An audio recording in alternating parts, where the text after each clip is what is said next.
Manuel Valls, rupture ou posture? C'est la question dont débattent Renaud Dely du Nouvel Observateur et Guillaume Roquette du Figaro Magazine. Ah, pour ce qui est du diagnostic, formidable rupture. Ça, le discours de politique générale, c'était extraordinaire.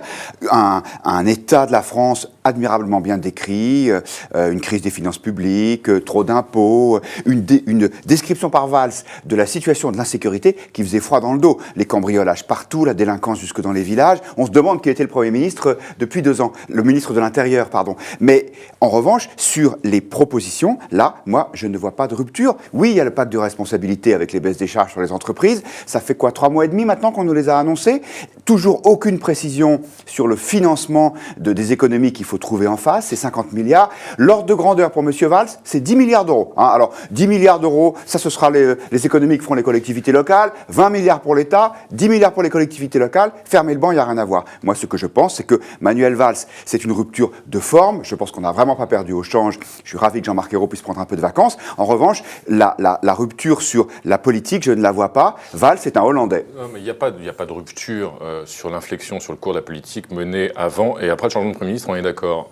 Il y a sûrement une part de posture dans la mise en scène de cette rupture ou de cette inflexion qui est préalable à la nomination de Manuel Valls. C'est-à-dire que la révolution culturelle qu'ont à la fois engagée et subie en bonne partie, bien sûr, les socialistes au pouvoir, en réorientant le curseur sur la réduction des dépenses publiques, sur le pacte de responsabilité avec les entreprises, etc. Un discours de l'offre, une politique de l'offre, qui est effectivement un changement, qui est une rupture pour le coup, qu'a enclenché et qu'essaye d'assumer François Hollande. Ça n'a pas toujours été clair, ça n'a pas toujours été simple, ça n'a pas toujours été facile. D'accord, c'était flou, il y avait peut-être un loup. Là, avec Manuel Valls, c'est plus flou du tout, et donc il n'y a plus de loup. C'est vrai qu'en termes de clarté, il y a une rupture qui relève peut-être aussi de la posture, en ce sens que c'est de la mise en scène. C'est une mise en scène qui permet de faire comprendre, c'est un vrai travail, moi j'ai trouvé que c'est un vrai travail pédagogique, avec, y compris sur toute la première partie que vous évoquiez, un diagnostic terrible, effectivement, de la crise démocratique, de la crise politique, de la crise civique, de la crise sociale dans laquelle est le pays. Et du bilan de son prédécesseur, Jean-Marc Ayrault. Mais aussi du quinquennat précédent. Il ne faut pas avoir une attitude purement politicienne et partisane sur l'état aujourd'hui de la démocratie en France. Je ne pense pas que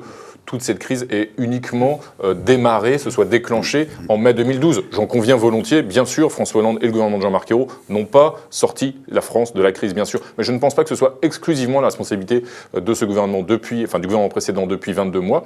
Que c'est une crise politique et démocratique qui nous inquiète tous et à laquelle l'ensemble des partis de gouvernement devraient s'atteler. Et en l'occurrence, Manuel Valls, il est maintenant en situation de responsabilité. On va bien voir ce qu'il va faire. Alors, je suis d'accord sur la révolution copernicienne qui est achevée. Oui, effectivement, quand on entendait le discours de Manuel Valls hier, la mue social-démocrate de la gauche française est, semble-t-il, aujourd'hui cohérente, tant à l'Élysée qu'à Matignon.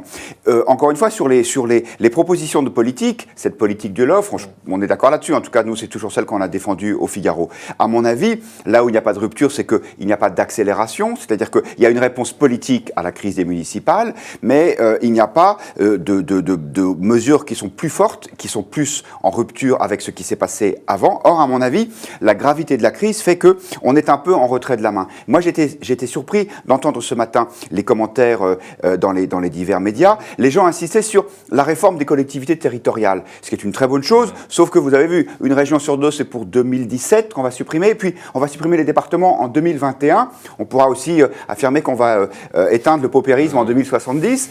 Ça n'engage pas à grand-chose. À long terme, nous serons tous morts, disait Keynes. Mais les éléments concrets, il y en a peu. Et je pense qu'on va continuer dans cette espèce d'état de langueur. Il y a d'ailleurs un signe qui ne trompe pas, c'est que la majorité, elle a voté la confiance. Moi, je croirais aux économies. Oui, non, mais je pense que s'il y avait eu une vraie rupture, alors les députés écologistes, par exemple, auraient dit non, on ne vote pas. Or, ils ont continué. On avait entendu des espèces de pétitions de députés socialistes. Finalement, tout le monde est rentré dans le rang. C'est bien la preuve que rien ne change vraiment. Vous souhaitiez, Guillaume, que la majorité ne vote pas la confiance. Je peux le comprendre avec ce gouvernement tombe, mais personne s'y attendait. Il faut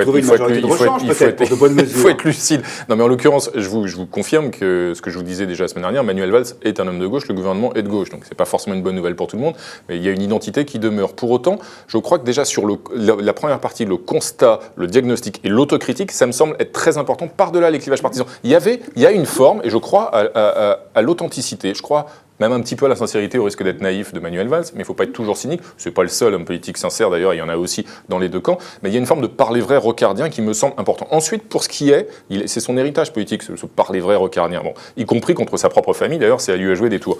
Pour ce qui est de l'agenda des mesures à venir, il n'y a pas d'accélération, vous avez raison. En même temps, il y a des échéances qui s'imposent maintenant. Il est au pied du mur. Ce gouvernement est au pied du mur. À Bruxelles, sur la réduction des déficits publics, etc. Donc cette accélération, elle est obligée, elle est contrainte, elle est subie. Pour ce qui est des collectivités locales, c'est un chantier quand même gigantesque et pour le coup révolutionnaire. Alors il faut faire attention, je suis d'accord avec vous, parce que et la droite et la gauche, lorsqu'elles ont été au pouvoir depuis 30 ans, l'ont à plusieurs reprises annoncé. La suppression d'un certain nombre de régions, carrément la suppression des départements, nous annonce maintenant Manuel Valls. On verra bien. On voit évidemment les élus locaux de gauche comme de droite se soulever, expliquer que c'est un scandale et qu'ils ne feront rien et qu'ils seront l'arme au pied pour bloquer tout ça. Il va falloir que le gouvernement aille au-delà. Je pense que le fait de fixer cette échéance à 5 ans pour ce qui est de la diminution du nombre de régions par 2, voire à 10 ans, ou un peu moins de 10 ans, 2021, je crois, pour la suppression des conseils départementaux, c'est pas si grave que ça, si la démarche est enclenchée.